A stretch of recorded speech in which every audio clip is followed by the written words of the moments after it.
Hello everyone, मैं सोमेश हूँ। इस वीडियो में मैं आप लोगों को वेक्टर्स के बारे में बताऊंगा। वेक्टर्स और एरे में क्या डिफरेंस है, हम यहाँ से स्टार्ट करेंगे और बहुत सारी चीजें सीखेंगे वेक्टर्स के बारे में। जब भी आप किसी ऑनलाइन प्लेटफॉर्म पे प्रॉब्लम सॉल्व करते हो तो वहाँ वेक्टर का बहुत यूज आता है, और वेक्टर में आप कंफर्टेबल हो तो आप बहुत सारे प्रॉब्लम्स बहुत आसानी से सॉल्व कर सकते हो। तो चलिए हम वेक्टर्स के बारे में सीखना स्टार्ट करते हैं। वीडियो स्टार्ट करने से पहले ही मैं आपको बता दूं, देखिए इतने सारे स्लाइड्स है जो मैं आपको पढ़ाऊंगा। आपको बस ये वीडियो देखना नहीं है, आपको अपने सिस्टम पे जो जो मैं कर रहा हूँ, जैसे मान लीजिए मैं आपको पुश बैक करना सिखाऊंगा, पॉप बैक करना सिखाऊंगा, या फिर जो भी साइज कैपेसिटी ये सब निकालना, सॉर्ट करना, डिसेंडिंग ऑर्डर असेंडिंग ऑर्डर, ये सब जो भी मैं आपको सिखाऊंगा, आपको अपने भी लैपटॉप पे ये सब चीजें करके देखनी है कि आपसे हो रहा है या फिर नहीं हो रहा। ऐसा नहीं कि आपने वीडियो खोल लिया और बस देख रहे हो, आपको फील हो रहा है कि ठीक है मेरे को समझ आ रहा है। वैसे कभी नहीं करना होता। जो जो मैं यहाँ पे करवाऊंगा आपको अपने लैपटॉप पे भी वो चीज करके देखना है, अपने वीएस कोड पे या फिर ऑनलाइन कंपाइलर पे, कि आपसे वो सेम चीज हो रहा है या फिर नहीं हो रहा है। तभी आप सीख पाओगे, ठीक है। और नोट्स का आपको एकदम टेंशन लेने की जरूरत नहीं है। ये जो भी स्लाइड्स है ये आपको डिस्क्रिप्शन बॉक्स में मिल जाएगा। नोट्स बनाने पे आपको उतना ध्यान नहीं देना है, आपको समझने पे ध्यान देना है कि ठीक है जो भी भैया बता रहे हैं वो मेरे को समझ आ रहा है या फिर नहीं आ रहा, और मेरे से अपने सिस्टम पे ये सेम चीज हो पा रहा है या फिर नहीं हो पा रहा, इसका आपको ध्यान देना है, ठीक है। तो चलिए अब स्टार्ट करते हैं। सबसे पहले तो वेक्टर क्या होता है। वेक्टर एकदम एरे की ही तरह है। इसका इम्प्लीमेंटेशन या फिर जो कोड लिखने का स्टाइल है वो सेम टू सेम एकदम एरे की तरह होता है, लेकिन इन दोनों में थोड़ा माइन्यूट डिफरेंस है। जैसे देखिए एरे जो है आपका वो स्टैटिक इन नेचर होता है, जबकि वेक्टर डायनेमिक इन नेचर होता है। इसका मतलब क्या है कि जब आप एरे बनाते हो तो उसका साइज फिक्स्ड होता है। आप एरे का साइज रन टाइम पे नहीं बढ़ा सकते, लेकिन वेक्टर का साइज फिक्स नहीं होता। मान लीजिए आपने एक वेक्टर बनाया है, अगर आपको उस वेक्टर में एक एलिमेंट और ज्यादा डालना है तो वो आप डाल सकते हो कोड लिखते लिखते ही, जबकि एरे में ऐसा नहीं किया जा सकता। सेकंड पॉइंट हमारा यही है कि जो मेमोरी एलोकेशन है एरे के लिए वो कंपाइल टाइम पे ही होता है, लेकिन वेक्टर का मेमोरी एलोकेशन हम रन टाइम पे कर सकते हैं। ये बहुत बड़ा बेनिफिट है वेक्टर्स का, इसलिए हम लोग वेक्टर का ही यूज करते हैं। जब भी हमें एरे का क्वेश्चन दिखता है कहीं पे भी, जब हम ऑनलाइन सॉल्व कर रहे होते हैं, तो हम ये वाली चीजें नहीं लिखते, हम ये वाला चीज लिखते हैं, हम वेक्टर का यूज करते हैं। क्योंकि वेक्टर का यूज करने से हम बहुत सारी चीजें लाइक सॉर्टिंग हो गया, रिवर्स हो गया, ये सब एक एक लाइन के अंदर कर सकते हैं। हम पूरा वेक्टर के एलिमेंट को एक लाइन के अंदर जोड़ सकते हैं, इसलिए हम वेक्टर का यूज करते हैं। हो सकता है अभी आपको ये ना समझ आया हो कि कंपाइल टाइम पे मेमोरी एलोकेट करने का क्या मतलब है और रन टाइम पे मेमोरी एलोकेट होने से क्या फायदा है, लेकिन धीरे धीरे जैसे ही लेक्चर आगे बढ़ेगा सब चीज क्लियर होते जाएगा आपको। देखिए फर्क क्या होता है कोडिंग स्टाइल में, कुछ भी नहीं, सिर्फ ये लाइन का फर्क होता है। सबसे पहले आप इंट लिखते हो, ये डेटा टाइप होता है, उसके बाद एरे का नाम लिखते हो और उसका साइज लिखते हो, है ना। तो इस लाइन के जगह सिर्फ आपको ये वाला लाइन लिखना होता है अपने कोड में। आपको सबसे पहले वेक्टर लिखना होता है, फिर एंगुलर ब्रैकेट्स ओपन करना होता है, उसके अंदर आपको अपना डेटा टाइप लिखना होता है। इंट जो आपने यहाँ लिखा है ना वो सेम चीज आपको यहाँ लिखना होता है। अगर आपका कैरेक्टर डेटा टाइप होता तो यहाँ आप कैर लिखते, ठीक है। उसके बाद इस वेक्टर का नाम, जैसे आपने यहाँ एरे का नाम दिया था ना ARR, वैसे वेक्टर का नाम V, या फिर आप कुछ भी दे सकते हो, ABCD कुछ भी दे सकते हो आपका मन। उसके बाद यहाँ वेक्टर का साइज, ठीक है। कहने का मतलब ये जो इंट है वो आप यहाँ पे लिखोगे, ये जो साइज है आप इसके अंदर लिखोगे, और वेक्टर का नाम आप यहाँ पे लिखोगे। जैसे आपने यहाँ एरे का नाम ARR लिखा था, वैसे ही वेक्टर का नाम आप V लिख सकते हो, ठीक है। तो अब से आप ध्यान रखिएगा कि जब भी आपको एरे का यूज करना हो अपने कोड में तो आप ये वाली चीज ना लिख के ये वाला चीज लिखिएगा, ठीक है। क्योंकि अगर हम वेक्टर से अपने प्रॉब्लम को सॉल्व करेंगे तो बहुत आसानी से और बहुत जल्दी अपना प्रॉब्लम सॉल्व हो जाता है, ठीक है। अब चलिए मैं आपको एक कोड दिखा देता हूं, आपको अच्छे से समझ में आ जाए कि ठीक है इसको कैसे रिप्लेस करेंगे और ये कैसे यूज करेंगे, ठीक है। देखिए यहाँ हम क्या करना चाह रहे हैं कि सबसे पहले हमने यूजर से एक नंबर इनपुट लिया है जो कि अपना साइज है एरे का, और फिर एरे का हर एक एलिमेंट हम यूजर से इनपुट ले रहे हैं और वो सेम चीज ही हम आउटपुट प्रिंट कर दे रहे हैं, और हर एक एलिमेंट के बाद हम एक गैप प्रिंट कर रहे हैं, ठीक है। तो ये रहा अपना एन इनपुट जो कि 5 है, फिर हमने पांचों एलिमेंट लिया है एरे का, ठीक है। उसके बाद वो सेम एलिमेंट हम प्रिंट करना चाह रहे हैं, तो हमारा एक्सपेक्टेड आउटपुट क्या होगा, जो भी इनपुट है वही अपना एक्सपेक्टेड आउटपुट है। फिर हमने अपने प्रोग्राम को रन किया तो हमारा जो एक्सपेक्टेड आउटपुट था वही आ गया, ठीक है।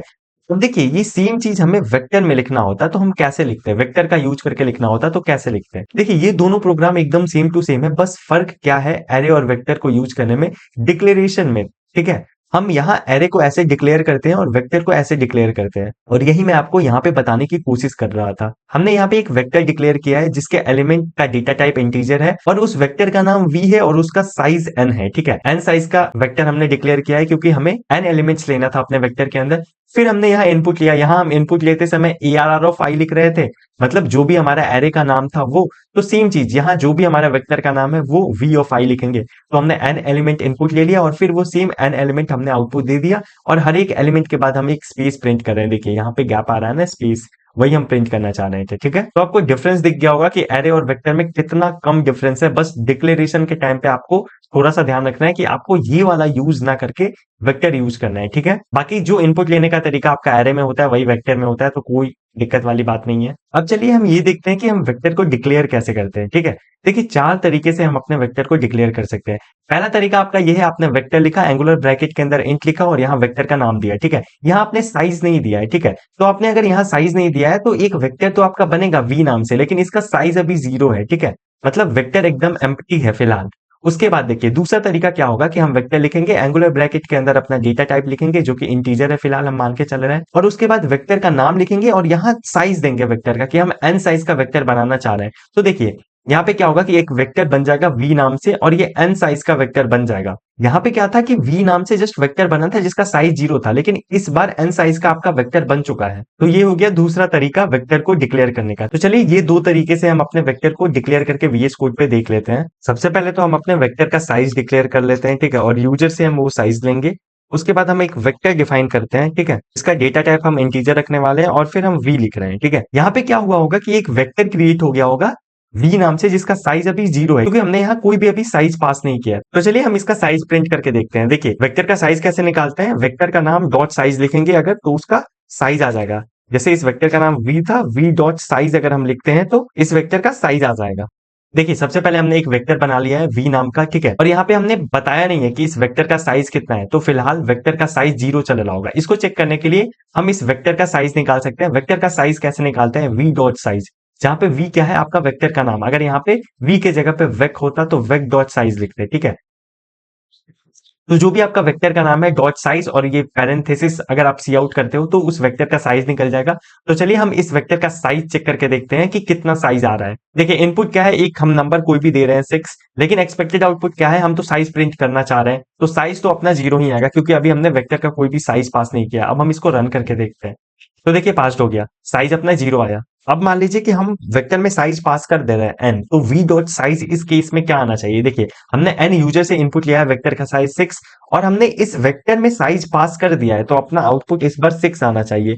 तो देखिए इस बार अपना वेक्टर का साइज 6 आएगा। देखिए 6 आया। तो ये 2 तरीके से आपको समझ आ गया कि वेक्टर डिक्लेयर कैसे करते हैं। तीसरा तरीका ये है कि आप वेक्टर लिखो, फिर एंगुलर ब्रैकेट के अंदर अपना डेटा टाइप लिखो, फिर वेक्टर का नाम लिखो, और अगर स्मॉल ब्रैकेट के अंदर आप 2 नंबर लिखते हो और बीच में कॉमा लिखते हो तो इसका मतलब क्या होता है कि ये जो पहला नंबर है ये वेक्टर का साइज है, कितने साइज का वेक्टर बनेगा, और ये दूसरा नंबर है वो वेक्टर का वैल्यू है, मतलब हर एक वेक्टर के हर एक एलिमेंट में जाके ये नंबर स्टोर होगा। जैसे यहाँ पे 5,3 है तो यहाँ 5 साइज का एक वेक्टर बना है, 1 2 3 4 5, और वेक्टर का हर एक एलिमेंट 3 से फिल हुआ है। अगर मान लीजिए यहाँ 7,3 होता तो 7 साइज का आपका वेक्टर बनता और वेक्टर का हर एक एलिमेंट आपका 3 होता है। ठीक है, इसको भी हम अपने वीएस कोड पे ट्राई करके देखते हैं। जैसे मान लीजिए यहाँ पे हम 5 एन लिख देते हैं, तो इस लाइन का मतलब क्या हुआ कि हमारा एक 5 साइज का वेक्टर बनेगा। ठीक है, 5 साइज का वेक्टर बना और हर एक जगह पे एन फिल होगा अभी। तो चलिए इसको हम प्रिंट करके भी देखते हैं कि अपना सेम चीज आ रहा है या फिर नहीं। ठीक है, तो इसके लिए हम लूप का यूज कर लेते हैं, अपना फॉर लूप यूज कर लेते हैं, और हम इंट आई इक्वल टू 0 से आई लेस देन वेक्टर का साइज जब तक चल रहा है तब तक हम प्रिंट करना चाहते हैं, और फिर हम आई प्लस प्लस कर देंगे। उसके बाद हम सी आउट करेंगे वेक्टर का हर एक एलिमेंट, और हर एक एलिमेंट के बीच में हम एक गैप प्रिंट कर देंगे। ठीक है, तो जैसे यूजर हमसे पूछ रहा है कि ठीक है आप बताइए कि एन क्या है, तो हम मान लीजिए एन बोल दिया हमने कि एन 6 है, तो क्या होगा यहाँ पे एक 5 साइज का वेक्टर बनेगा और हर एक एलिमेंट 6 से फिल होगा। तो ये अपना आउटपुट आना चाहिए, और हर एक एलिमेंट के बाद एक गैप प्रिंट होना चाहिए। तो अपना आउटपुट क्या आना चाहिए, पहले 6 फिर एक गैप फिर 6 6 6 और 6। ठीक है, ये अपना आउटपुट आना चाहिए। हम इसको रन करके देखते हैं। देखिए अपना प्रोग्राम पास हो गया। हमें एक 5 साइज का वेक्टर चाहिए और हर एक एलिमेंट उसका 0 से फिल हो, तो क्या करेंगे यहाँ पे 0 डाल देंगे। ठीक है, उसके बाद वी प्रिंट करेंगे। इस प्रोग्राम में हम कुछ भी यूजर से एन इनपुट नहीं ले रहे हैं, और यहाँ हम 5 साइज का वेक्टर बना रहे हैं जिसका हर एक एलिमेंट 0 से फिल है। तो अपना एक्सपेक्टेड आउटपुट ये है। अब चलिए इसको रन करके देखते हैं। तो देखिए पास हो गया, कोई भी प्रॉब्लम नहीं आया। अब एक चौथा तरीका कि हम ऐसे लिखें, वेक्टर एंगुलर ब्रैकेट के अंदर अपना डेटा टाइप, फिर वेक्टर का नाम इक्वल टू, फिर जो भी वेक्टर हमें लेना है हम वो लिख सकते हैं। तो एक ये तरीका नॉर्मल हुआ, जैसे हम एरे में करते थे ना कि हमने यहाँ पे लिखा इंट, फिर एरे का नाम, फिर उसका साइज मान लीजिए 2 लिखा, तो यहाँ इक्वल टू लिख के 1 और 2 कुछ भी ऐसा देते थे। तो ये सेम चीज ऐसे लिखा जा सकता है वेक्टर में, वेक्टर का नाम इक्वल टू, फिर ये कर्ली ब्रेसेस और इसके अंदर अपना वेक्टर का एलिमेंट। चलिए इसको भी करके देख लेते हैं। यहाँ पे वेक्टर का नाम इक्वल टू, उसके बाद हम अपना कर्ली ब्रेसेस ऑन कर लेते हैं, 3 5 6 7 कुछ भी दे देते हैं। मान लीजिए हमने 4 एलिमेंट दे दिया। ठीक है, और हम लूप लगा दे रहे हैं जब तक वेक्टर का साइज जितना है तब तक हमारा लूप चलना चाहिए, और फिर हम वेक्टर का वही एलिमेंट प्रिंट कर रहे हैं जो एलिमेंट यहाँ पे हमने पास किया है। तो अपना आंसर कितना आना चाहिए? सबसे पहले तो 3, उसके बाद 5, उसके बाद 67 लिख दिया है हमने, उसके बाद 8। अगर हम इसको रन करके देखते हैं तो देखिए अपना कोड फिर से पास हो गया है। जो हम एक्सपेक्ट कर रहे थे वही हमारा आउटपुट आया है। तो ये 4 तरीके से हम अपना वेक्टर डिक्लेयर कर सकते हैं। अब आपको ये खुद से सोचना होगा क्वेश्चन के हिसाब से कि हम कौन से वाले तरीके से अपना वेक्टर डिक्लेयर करें। सबसे ज्यादा ये यूज होता है, ठीक है, उसके बाद ये यूज होता है, फिर ये यूज होता है। ये तो जस्ट मैंने आपको बताया कि अगर आप ऐसे लिख के छोड़ देते हो तो आपका वेक्टर तो बन जाता है जिसका साइज 0 है, ठीक है। अब चलिए हम देखते हैं कि पुशबैक क्या होता है और पॉपबैक क्या होता है। देखिए ये चीज सिर्फ और सिर्फ वेक्टर में डिफाइंड है, ये चीज आपका एरे में डिफाइंड नहीं है। यही मैं आपको बता रहा था, क्योंकि एरे आपका स्टैटिक होता है, इसमें आप कुछ और अलग से एलिमेंट ऐड नहीं कर सकते। जो आपके प्रोग्राम के स्टार्टिंग में एरे के लिए मेमोरी एलोकेट हुआ है वही रहेगा एंड तक। लेकिन वेक्टर में क्या है कि आप रन टाइम पे, आपका प्रोग्राम रन कर रहा है, उस टाइम पे आपको मन हुआ कि ठीक है मैं इस वेक्टर में एक और एलिमेंट ऐड कर देता हूँ 10 लास्ट में, तो वो आप कर सकते हैं। लेकिन एरे में ऐसा नहीं किया जा सकता, इसीलिए इसको बोलते हैं कि ये स्टैटिक है और ये डायनेमिक है, क्योंकि यहाँ पे हम रन टाइम पे अपना मेमोरी एलोकेट कर पा रहे हैं। जब भी हमारा मन हुआ, प्रोग्राम लिखते लिखते हमारा मन हुआ कि मैं इस वेक्टर में 10 ऐड कर देता हूँ एकदम लास्ट में, तो वो हम कर सकते हैं। लेकिन एरे में ऐसा नहीं किया जा सकता। तो देखिए मान लीजिए हमें इस वेक्टर के अंदर 10 लास्ट में डालना है, तो हम क्या लिखेंगे? वेक्टर का नाम, इस वेक्टर का नाम v है, वेक्टर का नाम डॉट पुशबैक, और पुशबैक के बीच में एक अंडरस्कोर है, और जो भी हमें डालना है उसको हम ऐसे पैरेंथेसिस के अंदर लिखते हैं, ठीक है। फिर हमने ये 10 अपने इस वेक्टर में पुशबैक कर दिया। देखिए जब भी हम कुछ पुशबैक करते हैं कोई भी वेक्टर में, तो वो एलिमेंट हमेशा लास्ट में जाके जुड़ता है, ठीक है। हमने अपना 10 पुशबैक कर दिया इस वेक्टर के अंदर। अब देखिए अगर हम आउटपुट निकालते हैं वेक्टर का, तो ये सारी चीज प्रिंट होगा, और फिर लास्ट में ये वाला 10 भी आपका प्रिंट होगा जो आपने पुशबैक किया है, ठीक है। अब मान लीजिए पॉप बैक करना है, ठीक है। तो देखिए पुशबैक में तो आपको एलिमेंट डालना है, तो कौन सा एलिमेंट डालना है वो बताना होता है। अगर आप पॉप बैक कर रहे हैं तो pop back by default last से होता है। अगर आप एक बार v डॉट पॉप बैक लिखते हो पैरेंथेसिस डाल के, तो आपका ये लास्ट वाला एलिमेंट डिलीट हो जाएगा। अगर आप 2 बार लिखते हो तो फिर ये डिलीट हो जाएगा, एक और बार लिखते हो फिर ये डिलीट हो जाएगा, ठीक है। इसके बाद हमने v डॉट पॉप बैक कर दिया, तो ये लास्ट वाला जो एलिमेंट अभी हमने ऐड किया था ये डिलीट हो जाएगा। फिर हम वेक्टर प्रिंट करेंगे तो हमारा ये लास्ट वाला चीज छोड़ के यहां से यहां तक जो भी है वो सारा प्रिंट हो जाएगा। अगर हम एक और बार पॉप बैक करते हैं तो इस बार ये 7 डिलीट हो जाएगा और इतना चीज फिर से यहाँ पे प्रिंट हो जाएगा। चलिए इसको हम कोड में लिख के देखते हैं। देखिए सबसे पहले मैंने क्या किया है, सबसे पहले तो एक वेक्टर डिक्लेयर किया है, ठीक है, और वेक्टर का एलिमेंट वहीं पे पास कर दिया है। ये 5 एलिमेंट मैंने वेक्टर में पास किया है। सबसे पहले तो मैंने एक वेक्टर डिक्लेयर किया और वेक्टर का एलिमेंट भी वहीं पे डाल दिया है, ठीक है। फिर हम एक लूप चला रहे हैं i इक्वल टू 0 से v डॉट साइज तक। इसका मतलब क्या होता है? v डॉट साइज से आप वेक्टर का साइज निकाल सकते हो। जैसे इस केस में v डॉट साइज का वैल्यू 5 आएगा क्योंकि इसके अंदर 5 एलिमेंट है, ठीक है। तो हम एक लूप चला रहे हैं i इक्वल टू 0 से जब तक i less than v dot size है, और हम वेक्टर का हर एक एलिमेंट आउटपुट कर रहे हैं। तो देखिए यहां तक अपना प्रोग्राम रन होगा तो क्या आउटपुट आएगा? जो भी ये वेक्टर का एलिमेंट है 4 7 4 3 2 वो आउटपुट आएगा, और हर एक आउटपुट के बीच में यहाँ पे मैंने गैप प्रिंट किया है, तो वो गैप प्रिंट हुआ। तो जो ये था वो यहाँ पे प्रिंट हो गया। यहां तक अपना प्रोग्राम खत्म। फिर हमने एक एंगल प्रिंट किया है जिससे अपना कोड अब नेक्स्ट लाइन में चला जाए। तो ठीक है, आप कोड नेक्स्ट लाइन में आ गया। फिर हमने ये 2 चीज को पुश किया है इस वेक्टर के अंदर। तो सबसे पहले इस वेक्टर के अंदर 10 जाएगा, तो अभी ये वेक्टर 4 7 4 3 2 और 10 भी आ चुका है इसके लास्ट में। तो अब ये वेक्टर कुछ ऐसा दिखेगा। फिर उसके अगले लाइन में हमने 15 भी पुश किया है, तो यहाँ पे 15 भी आ जाएगा एक और लास्ट में, ठीक है। फिर से हम ये लूप चला के देख रहे हैं कि हमारे वेक्टर में क्या क्या है। तो इस बार देखिए पहले v डॉट साइज 5 था, अगर अभी आप v डॉट साइज चेक करेंगे तो 7 हो चुका होगा, क्योंकि 2 एलिमेंट हमने जोड़ा है ना, तो ये खुद ही डिटेक्ट कर लेता है। उसके बाद यहाँ पे आपका वेक्टर का एलिमेंट आउटपुट आएगा और हर एक आउटपुट के बीच में एक गैप प्रिंट होगा। तो देखिए ये सेम चीज प्रिंट होगा आपका यहाँ पे। ये दूसरा आउटपुट आपको देखिए एकदम एग्जैक्ट ऐसा ही दिख रहा है ना। उसके बाद फिर से ये लूप खत्म हुआ, हमने एक और एंड एल लगाया ताकि अपना प्रोग्राम नेक्स्ट लाइन में जा पाए, और फिर हमने क्या किया कि v डॉट पॉप बैक किया। पॉप बैक करने से क्या होगा कि अभी जो हमारा ये वेक्टर चल रहा था इसका लास्ट एलिमेंट डिलीट हो जाएगा। तो ये लास्ट एलिमेंट यहाँ से डिलीट हो गया। उसके बाद फिर से हम ये वेक्टर प्रिंट करने की कोशिश कर रहे हैं, तो हमारा यहाँ से लेके यहाँ तक जो भी है वो सब चीज प्रिंट होके आएगा। तो आप यहाँ पे देख सकते हैं 4 7 4 3 2 10 यहाँ पे प्रिंट हुआ है, ठीक है। तो आई होप कि आपको समझ आ गया होगा कि हम पुशबैक कैसे करते हैं और पॉपबैक कैसे करते हैं वेक्टर में, ठीक है। और ये सब जो चीज है पुशबैक या पॉपबैक, ये सब हम एरे में नहीं कर सकते थे क्योंकि वो स्टैटिक होता है। और रन टाइम पे मेमोरी एलोकेट करने का क्या मतलब हुआ कि देखिए हमारा कोड रन हो रहा था, यहाँ पे हम आए, फिर हमने इस 10 के लिए मेमोरी एलोकेट किया है इस वेक्टर के अंदर। तो इसी को बोलते हैं कि जब हमारा प्रोग्राम रन हो रहा हो तो रन टाइम पे ही हमने मेमोरी एलोकेट किया है। लेकिन एरे में क्या होता है कि अगर आपने इंट एक बार ARR ऑफ साइज पास कर दिया है 10, तो आप इस एरे का साइज कहीं पे भी नीचे बढ़ा नहीं सकते हो, लेकिन वेक्टर में ऐसा आप कर सकते हो। अब चलिए हम नेक्स्ट टॉपिक देखते हैं। साइज ऑफ अ वेक्टर, जो मैंने आपको बताया ना यहाँ की कितने एलिमेंट प्रेजेंट है इस वेक्टर में, उसी को बोलते हैं साइज ऑफ अ वेक्टर, ठीक है। और एक और टर्म होता है कैपेसिटी ऑफ अ वेक्टर। अब इस दोनों में फर्क क्या है? साइज मैंने आपको बता दिया, number of element present. Capacity क्या होता है? ये नाम जैसा ही है कि इस वेक्टर की कितनी कैपेसिटी है, कितना एलिमेंट ये अपने अंदर स्टोर कर सकता था। तो मान लीजिए एक वेक्टर है, यहाँ पे देखिए 543 और ये जगह खाली है, तो इस केस में इसका साइज 3 होगा, लेकिन इस केस में इसका कैपेसिटी 4 होगा, क्योंकि ये 4 एलिमेंट स्टोर कर सकता था, लेकिन फिलहाल इसमें 3 एलिमेंट ही है। तो अगर हम v डॉट साइज करेंगे तो यहाँ आउटपुट 3 आएगा, लेकिन अगर v डॉट कैपेसिटी करेंगे तो आउटपुट 4 आएगा। इस चीज का भी कोड मैं आपको समझा देता हूँ। मैं आपको बताऊंगा भी कि इंटरनली कैसे मेमोरी एलोकेट हो रहा होता है। देखिए, सबसे पहले हमने एक वेक्टर लिया 5 साइज का, है ना, और उस वेक्टर में हम हर एक एलिमेंट इनपुट ले रहे हैं और उसी समय आउटपुट दे रहे हैं, और हर एक आउटपुट के बीच में एक हम गैप प्रिंट कर रहे हैं। तो देखिए, हमने इनपुट ले लिया वेक्टर का 37418, ये सेम चीज हम आउटपुट कर दे रहे हैं 37418। तो ये जो इनपुट था वही आउटपुट यहाँ आ गया, ठीक है।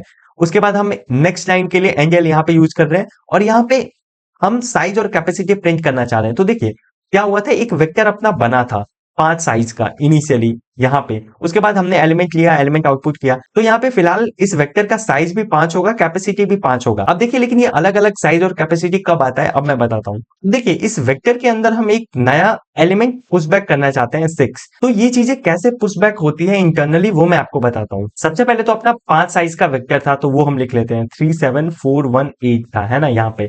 तो ये हमने लिख लिया। अभी वेक्टर का साइज 5 है, अब हम v डॉट पुशबैक 6 करना चाहते हैं। तो वेक्टर को तो पता है कि जितना मेरा साइज था उतने मेरे में एलिमेंट है, लेकिन एक और एलिमेंट यूजर ने मेरे अंदर पुशबैक कर दिया है। तो ये क्या करता है कि सबसे पहले ये अपनी कैपेसिटी को डबल करता है। अभी साइज और कैपेसिटी दोनों सेम था, चूंकि इसके पास ये छठा एलिमेंट स्टोर करने का जगह नहीं है, तो ये अपनी कैपेसिटी बढ़ाता है। और कितना बढ़ाता है? ये अपनी कैपेसिटी डबल कर लेता है, ठीक है। तो देखिए, यहाँ पे इसकी कैपेसिटी 10 हो गई होगी, क्योंकि पहले इसकी कैपेसिटी 5 थी। इसने अपना कैपेसिटी तो डबल किया, उसके बाद ये जो भी एलिमेंट थे सबसे पहले इसको कॉपी करता है।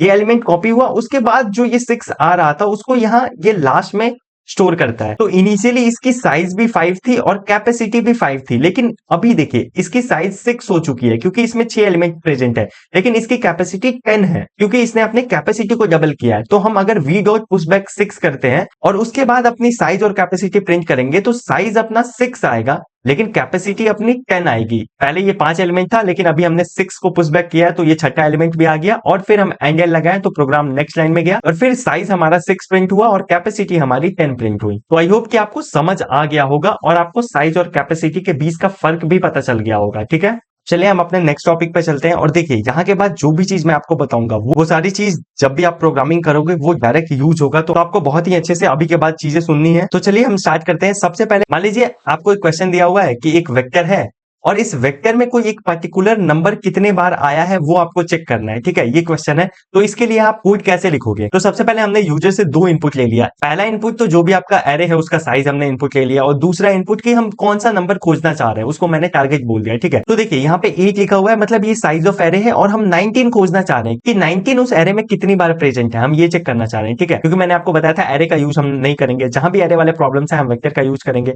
हमने वेक्टर बना लिया n साइज का, मतलब 8 साइज का। फिर हमने यूजर से वेक्टर का हर एक एलिमेंट इनपुट लिया, तो यहाँ 8 एलिमेंट देखिए हमने इनपुट ले लिया है। उसके बाद इसमें हमें खोजना है कि 19 कितने बार है, ठीक है। तो हमने क्या किया कि एक वेरिएबल बनाया काउंट 0, क्योंकि हम क्या करेंगे, हम यहाँ पे जाके काउंट ही करेंगे ना। हमें मान लीजिए 19 खोजना है, तो हम इससे पूछेंगे कि क्या तुम 19 हो? तो नहीं। तुम हो? नहीं। तुम हो? हाँ। तो एक 19 मिल गया, फिर ये भी नहीं है, ये भी नहीं है, फिर यहाँ मिला दूसरा 19 मिला, फिर ये भी नहीं है, ये भी नहीं है। तो हमारा आउटपुट क्या हो जाएगा कि इस वाले एरे के अंदर अपना 2 बार 19 आया है। तो हम सेम चीज कर रहे हैं, हम एक वेरिएबल बना रहे हैं काउंट 0। अभी तक हमने चेक करना स्टार्ट नहीं किया है, तो हमने बोला कि ठीक है, मेरे को अभी तक एक भी 19 नहीं मिला है, तो अभी तक अपना 19 कितना है? 0। फिर हम ये लूप लगाएं और बोले कि vi इक्वल टू टारगेट है क्या, मतलब हर एक एलिमेंट से जाके हम पूछना चाह रहे हैं कि तुम टारगेट के बराबर हो क्या, जो अपना यहाँ पे टारगेट इनपुट था। तो यहाँ जब अपना पहला बार यहाँ कोड होगा तो ये नहीं बोलेगा, तो काउंट अभी 0 ही रहेगा। फिर दूसरे बार में 0 ही रहेगा। तीसरे बार जब यहाँ पे कोड आएगा vi इक्वल टू टारगेट हो गया, जो यहाँ vi है वो टारगेट के इक्वल है, तो अपना काउंट 0 से इंक्रीज होके 1 होगा। अभी अपना काउंट 1 हो चुका है। फिर यहाँ पे कोड चलेगा, यहाँ पे कोड चलेगा, तो यहाँ तक अपना काउंट 1 ही होगा। फिर यहाँ पे जब कोड आएगा तो फिर से vi टारगेट के इक्वल है, तो अपना काउंट फिर 1 से इंक्रीज होकर 2 हो जाएगा। फिर यहाँ पे कोड चलेगा, यहाँ कोड चलेगा, तो काउंट 2 का 2 ही रहेगा। उसके बाद ये लूप से जब हम बाहर आएंगे तो हम अपना काउंट को प्रिंट कर देंगे, इसलिए अपना आउटपुट 2 आ रहा है, क्योंकि एट द एंड हमारा काउंट 2 आया था। तो ऐसे हम एक पर्टिकुलर एलिमेंट काउंट कर सकते हैं कि वो एरे में वो पर्टिकुलर एलिमेंट कितने बार आया है। ये तो हो गया अपना नॉर्मल तरीका, ब्रूट फोर्स जिसको हम बोलते हैं, कि जो हमारे मन में पहली बार सॉल्यूशन है कि ठीक है हम ये कर सकते हैं। लेकिन देखिए, जब भी हम कॉम्पिटेटिव प्रोग्रामिंग करते हैं तो हमें अपना कोड जल्दी लिखना होता है, तो इसके जगह पे हम एक छोटा सा भी कोड लिख सकते थे, वो मैं आपको बताता हूं। और उसको आपको ध्यान रखना है, कोई भी चीज अगर आपको काउंट करना हो एक एरे में, तो वो आप डायरेक्ट एक लाइन के अंदर कर सकते हो। देखिए, यहां तक तो अपना चीज सेम ही है कि ठीक है, हमने यूजर से एक इनपुट लिया है, फिर हमने बोला कि कौन सा एलिमेंट आप खोजना चाहते हो, फिर हमने एरे इनपुट ले लिया। ये यहां तक अपना प्रोग्राम एकदम अच्छे से चल रहा है। उसके बाद हमने एक वेरिएबल बनाया जिसमें हम अपना काउंट स्टोर करेंगे अपने टारगेट का, और वो वेरिएबल प्रिंट कर देंगे लास्ट में। अब देखिए, काउंट एक लाइन में कैसे कर सकते हैं। सबसे पहले तो आप लिखोगे काउंट, फिर पैरेंथेसिस ओपन करोगे और वेक्टर का नाम, जो यहां आपका वेक्टर का नाम था v, वो लिखोगे डॉट बिगिन, फिर पैरेंथेसिस कॉमा, फिर वेक्टर का नाम डॉट एंड, फिर कॉमा, और फिर यहां टारगेट लिखोगे कि कौन सा एलिमेंट आप खोजना चाहते हो। आपको जो भी एलिमेंट वेक्टर में खोजना है वो आपको यहां पे लिखना है, ठीक है। तो ये एक लाइन से ही आपका ये काउंट हो जाएगा कि वो पर्टिकुलर नंबर उस वेक्टर में कितनी बार आता है। तो ये बहुत ही पावरफुल लाइन है, आपको इसको याद करके रखना है। जब भी आपको एक वेक्टर में एक पर्टिकुलर एलिमेंट काउंट करना है कि वो कितनी बार आया है, तो इस लाइन से आप डायरेक्ट काउंट कर सकते हो। तो जब भी आप कॉम्पिटेटिव प्रोग्रामिंग करिएगा तो आप ये छोटा सा ही कोड लिखिएगा ताकि आपका टाइम सेव हो। हाँ, पर आपको ये चीज का ध्यान रखना है कि जब भी आप कॉम्पिटेटिव प्रोग्रामिंग करते हो तो आप यहाँ पे हेडर फाइल आईओस्ट्रीम ना यूज करके अपना सुपर हेडर यूज करें, जो कि bit/stdc++.h होता है, क्योंकि इसके अंदर हर एक चीज इंक्लूड होता है, ये वेक्टर भी, ये काउंट, ये सब भी। तो आपको बार बार यहाँ हेडर फाइल लिखने की जरूरत नहीं पड़ेगी, जैसे हैशटैग इंक्लूड, एंगुलर ब्रैकेट के अंदर जो आप वेक्टर ये सब लिखते हो वो सब लिखने की जरूरत नहीं पड़ेगी। तो आप हमेशा ये बिट स्लैश वाला ही यूज करिएगा, ठीक है। अब हम अपने नेक्स्ट टॉपिक पे आते हैं, सॉर्टिंग ऑफ वेक्टर, कि हम अपने वेक्टर को सॉर्ट कैसे करेंगे। तो देखिए, सबसे पहले तो हमने यूजर से साइज इनपुट ले लिया वेक्टर का, उसके बाद हमने वेक्टर डिक्लेयर किया, वेक्टर यूजर से इनपुट ले लिया वेक्टर का हर एक एलिमेंट, साइज 1 था और 8 एलिमेंट हमने वेक्टर का यूजर से इनपुट ले लिया। उसके बाद हम सिर्फ एक लाइन लिखेंगे, सॉर्ट v डॉट बिगिन, फिर पैरेंथेसिस कॉमा, फिर v डॉट एंड। इस एक लाइन से ही अपना ये पूरा का पूरा वेक्टर सॉर्ट हो चुका होगा। उसके बाद हम वेक्टर का हर एक एलिमेंट ऐसे प्रिंट करके देख सकते हैं। तो देखिए, ये हमने यूजर को इनपुट दिया था, हमारा एक्सपेक्टेड आउटपुट ये था, और वही सेम चीज हमारी प्रिंट होकर आ गई है। तो ये हमने अपने वेक्टर को सॉर्ट कर दिया असेंडिंग ऑर्डर में, ठीक है। अगर मान लीजिए हमें ये सेम चीज सॉर्ट करना होता है डिसेंडिंग ऑर्डर में, मतलब सबसे पहले इस वेक्टर में जो सबसे बड़ा नंबर है वो पहले आए, फिर उससे छोटा, उससे छोटा, हम क्या करते हैं, सेम ही कोड लिखना होता है, कोई भी फर्क। तो देखिए, हम क्या करते हैं, सेम ही कोड लिखना होता है, जो यहाँ पे लिखा हुआ है वो सेम चीज यहाँ पे लिखा हुआ है, बस यहाँ बिगिन के पहले आर है और यहाँ एंड के पहले आर है। आप ऐसे सोच सकते हो कि ठीक है, मेरे को उल्टा प्रिंट करवाना है लाइक डिसेंडिंग ऑर्डर में, तो ये रिवर्स की तरह आप ऐसे सोच सकते हो, ठीक है। यहाँ आर बिगिन और आर एंड लिखोगे, उसके बाद आप सेम चीज अगर आउटपुट करोगे तो यहाँ आपका वेक्टर डिसेंडिंग ऑर्डर में प्रिंट होके आ जाएगा, ठीक है। एक और तरीका होता है अपने वेक्टर को डिसेंडिंग ऑर्डर में प्रिंट करने का, एक तो ये आर बिगिन और आर एंड वाला, ठीक है। दूसरा कि आप आर एंड आर बिगिन ना लिखो, आप we dot begin v dot and he लिखो, लेकिन फिर उसके बगल में आप कॉमा देके ग्रेटर एंड लिखो, ठीक है। ग्रेटर एंड कैसे लिखना है आप इसको ध्यान से देख लीजिए। सबसे पहले आपको ग्रेटर लिखना है, फिर ये एंगुलर ब्रैकेट के अंदर इंट लिखना है, और ये पैरेंथेसिस भी यूज करना है आपको, ठीक है। तो या आप ये कर सकते हो या ये कर सकते हो, ये हो सकता है आप भूल जाओ, तो आप ये याद रख सकते हो कि नॉर्मल अगर असेंडिंग में प्रिंट करना है तो हमें नॉर्मल बिगिन और एंड लिखना होता है, लेकिन अगर हमें डिसेंडिंग में प्रिंट करना है तो हमें आर एंड और आर बिगिन यूज करना होता है, ठीक है। तो आपको सॉर्टिंग भी समझ आ गया कि वेक्टर में हम सॉर्ट कैसे करते हैं। अब हम चलिए अपने नेक्स्ट टॉपिक पे चलते हैं कि मान लीजिए क्वेश्चन ये है कि आपको एक वेक्टर दिया हुआ है और आपको उस वेक्टर में मैक्सिमम एलिमेंट कौन सा है और मिनिमम एलिमेंट कौन सा है वो प्रिंट करना है, ठीक है। तो देखिए, सबसे पहले हमने यूजर से वेक्टर का साइज इनपुट ले लिया, उसके बाद वेक्टर का हर एक एलिमेंट यूजर से हम इनपुट ले रहे हैं। उसके बाद देखिए, मैक्सिमम और मिनिमम प्रिंट करने के लिए एक लाइन का कोड क्या है। सबसे पहले तो आपको ये एस्ट्रिक यूज करना है, फिर मिन एलिमेंट लिखना है जिसके बीच में ये अंडरस्कोर होगा, और फिर we dot begin v dot and लिखना है। मैक्सिमम के लिए ये मिन की जगह पे सिर्फ आपको मैक्स लिखना है, asterisk max element v dot begin v dot end, ठीक है। इसको हमने एक वेरिएबल के अंदर स्टोर कर लिया और फिर हमने वो प्रिंट कर दिया है। सबसे पहले हमने मिनिमम प्रिंट किया, फिर मैक्सिमम प्रिंट किया। तो इसमें सबसे मिनिमम कौन है, 2 है, और सबसे मैक्सिमम कौन है, 19 है। तो पहले हमारा 2 आउटपुट आया, फिर 19 आउटपुट आया। तो आपको ये वाली चीज याद रखनी है, इससे आप एक लाइन के अंदर अपने वेक्टर का मैक्सिमम एलिमेंट और मिनिमम एलिमेंट प्रिंट कर सकते हो। अब चलिए हम अपना नेक्स्ट टॉपिक देखते हैं। मान लीजिए हमें एक एरे दिया हुआ है, उसको हमें रिवर्स करके प्रिंट करना है, ठीक है। तो जैसे देखिए, हमने यूजर से एक नंबर इनपुट लिया जो कि साइज ऑफ एरे है, उसके बाद हमने वेक्टर लिखा और वेक्टर का इनपुट ले लिया, मतलब हर एक एलिमेंट हमने इनपुट ले लिया। उसके बाद हमें सिर्फ एक लाइन लिखना है, रिवर्स v डॉट बिगिन, फिर पैरेंथेसिस क्लोज, फिर v डॉट एंड। यहाँ पे v ये सब क्या है, हर एक केस में जहां भी आप v dot begin v dot and देख रहे हो ना, वो वेक्टर का नाम है। अगर आप यहाँ वेक्टर के नाम के जगह पे p लिखते तो यहाँ आपको p dot begin p dot and लिखना होता।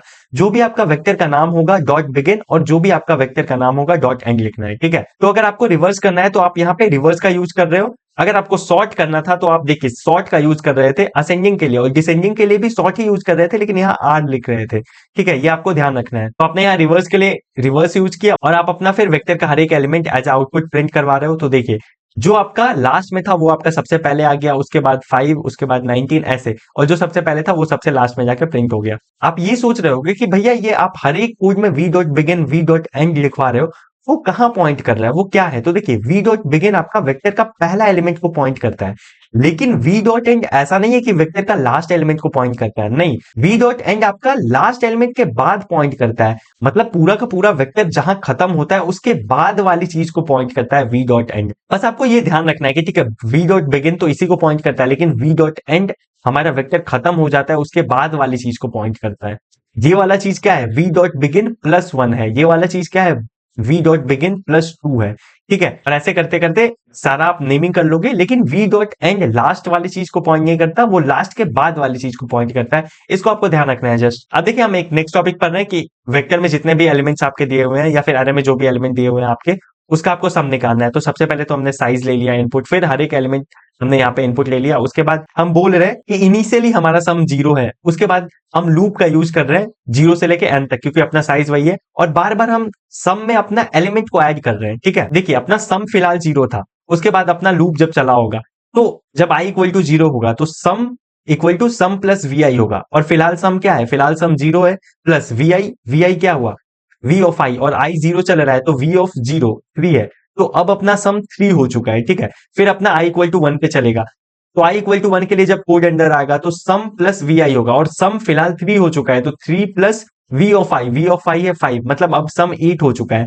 फिर 19 पे चलेगा, तो अभी सम 8 हो चुका है तो 8 प्लस 19, ऐसे करते करते आपका सारा सम आ जाएगा, और लास्ट में आप सम प्रिंट कर दोगे तो आपका इस पूरे वेक्टर का सम आपको यहाँ पे प्रिंट हो जाएगा, ठीक है। ये तो हुआ नॉर्मल तरीका कि ठीक है हमने नॉर्मली जो हमारे दिमाग में सबसे पहले आया उसका यूज करके हमने सम निकाल लिया। अब देखिए इस सम वाली चीज को ये ना लिख के हम एक छोटे तरीके से भी लिख सकते थे एक लाइन के अंदर। वो कैसे, देखिए इनिशियली तो आपको वही करना होता है कि ठीक है आपने वेक्टर का साइज इनपुट लिया, उसके बाद वेक्टर का हर एक एलिमेंट इनपुट लिया, सम निकालना है। तो एक लाइन के अंदर आप सम कैसे निकाल सकते हो, आपको लिखना है एक्यूमुलेट, फिर ऐसे पैरेंथेसिस ओपन करके इसके अंदर we dot begin v dot and, और यहाँ कॉमा लगा के 0। 0 क्यों, हम इसको बता रहे हैं कि यार मेरा इनिशियल सम का वैल्यू 0 है। जैसे हम यहाँ बोलते हैं ना कि ठीक है फिलहाल हमने चेक करना स्टार्ट नहीं किया है, तो हम मान लेते हैं कि सम का वैल्यू 0 है, तो यहाँ इसलिए 0 देना होता है। हमें बताना होता है कि इनिशियली जो हमारा सम था उसका वैल्यू 0 था, उसके बाद हम जोड़ना चाह रहे हैं। मान लीजिए आपको सम निकालना होता है इस वेक्टर के सारे एलिमेंट का, और जो भी सम आया उससे अगर आपको 5 ज्यादा प्रिंट करना है तो यहाँ 0 के जगह पे आप 5 लिखोगे। अगर 10 ज्यादा प्रिंट करना है तो 10 लिखोगे। इसका मतलब क्या होगा कि इनिशियली मेरे पास 10 है, उसके बाद मैं ऐड करना चाहता हूं, ठीक है। तो आपको समझ आ गया कि आप एक लाइन के अंदर कैसे सम निकाल सकते हो हर एक एलिमेंट का जो भी वेक्टर में प्रेजेंट है। अगर आपको ये याद है तो आप एक लाइन के अंदर अपना सम निकाल सकते हो। अब ये एक लास्ट टॉपिक है कि हम एक वेक्टर को कॉपी करना चाहते हैं दूसरे वेक्टर में, तो वो कैसे करेंगे।